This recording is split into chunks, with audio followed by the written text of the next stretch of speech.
The restaurant smelled of garlic and regret. I sat across from him. Elliot, watching the way his fingers traced the rim of his wine glass, a nervous tick I hadn't noticed until now. The dim lighting cast shadows across his sharp jawline, and his hazel eyes flickered with something I couldn't quite place. Amusement, anxiety, I wasn't sure. All I knew was that the air between us felt heavier than it should have for a casual Friday night dinner. "So," he said, leaning back in his chair, "you're telling me you've never tried the gnocchi here? It's practically a crime." I laughed, a little too loudly, the sound bouncing off the exposed brick walls.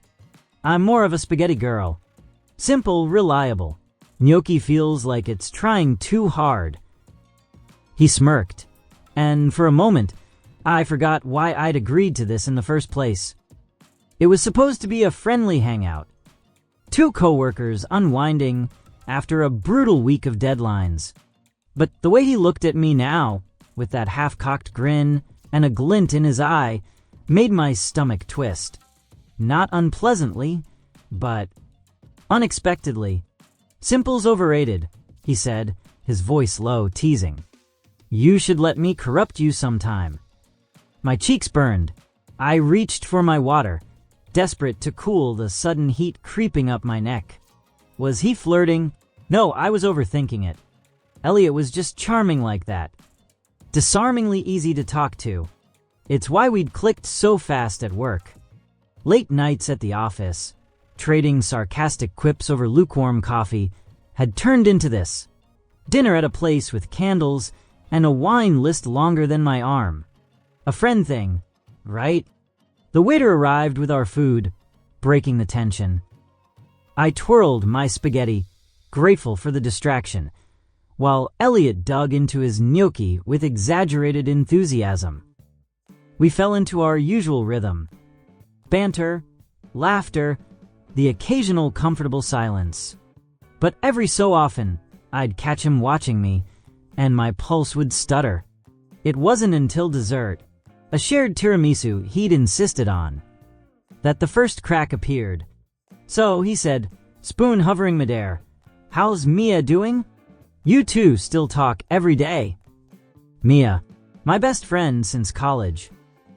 The one who'd cried on my shoulder through every breakup, who'd dragged me to karaoke nights when I'd rather stay home with a book. I smiled, thinking of her latest text. A meme about her cat plotting world domination. "She's good. Busy with work, as usual." "Why?" Elliot shrugged, but there was a flicker in his expression. Something guarded. "Just curious. She's intense, huh? Always has been." I frowned, tilting my head. "Intense. I guess. She's passionate. You know her." He froze, just for a second, before scooping up another bite of tiramisu. "Not really. Heard of her through mutual friends, I think." The answer didn't sit right. Mia wasn't the type to be a vague heard of in anyone's life. She left an impression, for better or worse. But I brushed it off. Maybe he'd met her at some party I'd forgotten about. It wasn't worth digging into. Except it was. Because an hour later, as we stood outside the restaurant, the truth hit me like a freight train. The night air was crisp, biting at my bare arms as we lingered by the curb. Elliot had offered to walk me to my car, and I'd said yes without thinking. Now, with the city buzzing around us, honking cabs, distant laughter, I felt a pull I couldn't name. He stepped closer, his breath visible in the cold, and I didn't step back. "Thanks for tonight," he said, voice softer than before. "I haven't laughed that hard in a while." "Me neither," I admitted, and it was true. Work had been a grind, and this, whatever this was, felt like a lifeline. "We should do it again." His smile widened, but there was something hesitant in it. "Yeah, we should." And then he leaned in. It wasn't a kiss. Not yet. Just a tilt of his head, a question in his eyes. My heart slammed against my ribs, torn between yes and what the hell am I doing? Before I could decide, my phone buzzed in my pocket, shattering the moment.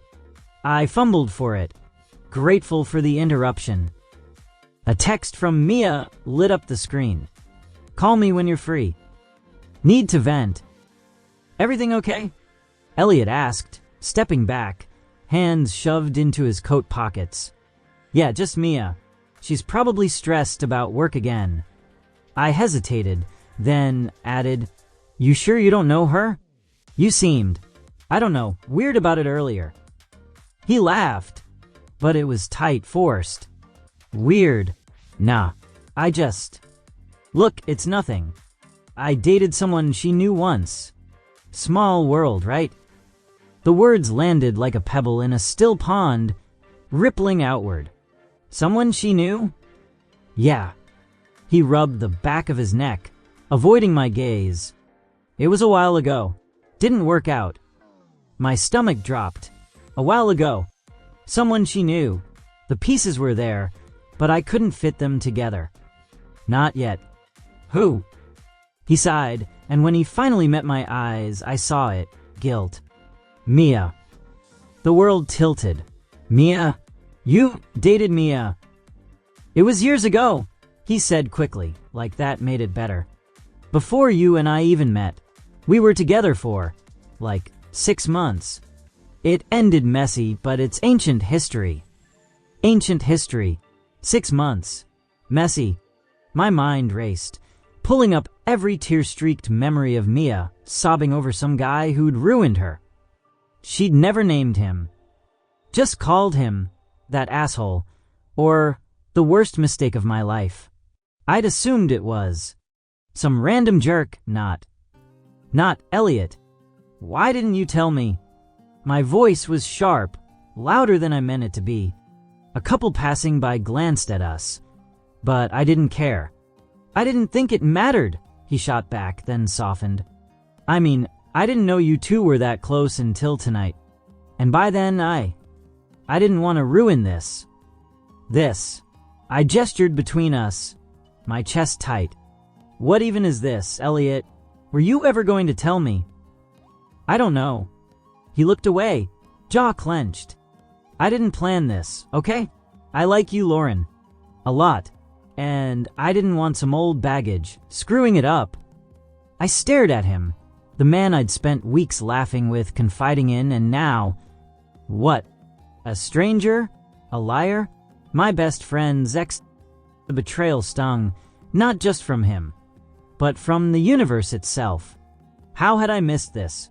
How had I sat across from him all night, oblivious to the ghost of Mia hovering between us? I need to go, I said, turning toward my car. Lauren, wait. But I didn't. I couldn't. The drive home was a blur of headlights and half-formed thoughts. Mia's text burning a hole in my pocket. I called her as soon as I got home, pacing my tiny apartment like a caged animal. The phone rang twice before she picked up, her voice bright despite the late hour. Hey, finally free from your hot date. I froze mid-step. What? Your dinner with that guy from work. Elliot, right? You texted me about it yesterday. Oh God, I had a casual grabbing dinner with Elliot from the office. Wish me luck. She'd replied with a winking emoji, and I'd thought nothing of it. Now, it felt like a confession I hadn't meant to make. Yeah, I said, throat dry. Elliot. Mia, did you ever date someone named Elliot? Silence. Then, a sharp intake of breath. Why? Just answer me. Lauren, what's going on? Her tone shifted, wary now. Yes, I dated an Elliot. Elliot Grayson. Total dick. Broke my heart sophomore year of grad school. Why are you asking? My knees buckled. I sank onto the couch, clutching the phone. Because I just had dinner with him. More silence. Then, you're kidding. I didn't know Mia. He didn't tell me until after, and I I swear, I had no idea. Elliot Grayson? She repeated, voice rising. Tall, hazel eyes. Thinks he's God's gift to women? That's him, I whispered. She laughed, but it was bitter, jagged. Of course, he'd worm his way into your life too. Did he pull the charming coworker act? Tell me he didn't kiss you. He didn't, I said quickly. But he might have, if you hadn't texted. Jesus, Lauren. She sounded like she was crying now or close to it. That guy. He destroyed me. Lied about everything. Made me feel like I was crazy for wanting more than he could give. And now he's after you. I don't think he's after me, I said, but the words felt hollow. It was just dinner. I didn't know. You didn't know because he didn't tell you, she snapped. That's who he is. He hides shit until it's too late. God, I can't believe this. Guilt clawed at me, sharp and relentless. I'm sorry, Mia. I'd never. I wouldn't have gone if I'd known. It's not your fault, she said, softer now. It's him. Always him. We talked for an hour after that, her spilling every detail of their breakup. The cheating, the gaslighting, the way he'd left her questioning her worth. I listened, numb, picturing Elliot's smile, his laugh, the way he'd looked at me like I was the only person in the room. Was it all an act? Or had he changed? Did it even matter? When we hung up, I sat in the dark, staring at the ceiling. My phone buzzed again. Elliot this time. Can we talk? I'm sorry. I didn't reply. The next week was torture. At work, Elliot kept his distance. But I felt his eyes on me during meetings, a silent plea I refused to acknowledge. Mia texted me daily, checking in, her anger at him bleeding into every word. I was caught in the middle, torn between loyalty to her and the nagging what if that wouldn't leave me alone. What if he had changed? What if tonight had meant something real to him? What if I'd misjudged everything? Friday rolled around again, and he cornered me by the coffee machine. His tie was loose, his hair mussed, and the bags under his eyes said he hadn't slept much either. Lauren, he started, voice low. I messed up. I should have told you from the start. I didn't want to lose you over something that's dead and buried. Dead and buried? I crossed my arms. Mia doesn't think so. She's still hurting, Elliot. And you didn't give me a choice in this. I know. He dragged a hand through his hair. I was selfish. I liked you too much to risk it. But I swear, I'm not that guy anymore. What happened with Mia? It was a mistake. I was a mess back then. And now, I challenged. What's this, then? Another mistake? No. His eyes locked on mine, raw and unguarded. This is different. You're different. My heart lurched, traitor that it was. I wanted to believe him. God, I did. But Mia's voice echoed in my head, warning me not to fall for it. I need time, I said finally. And you need to figure out how to make this right with her. Not just me. He nodded, defeated. Okay, take all the time you need.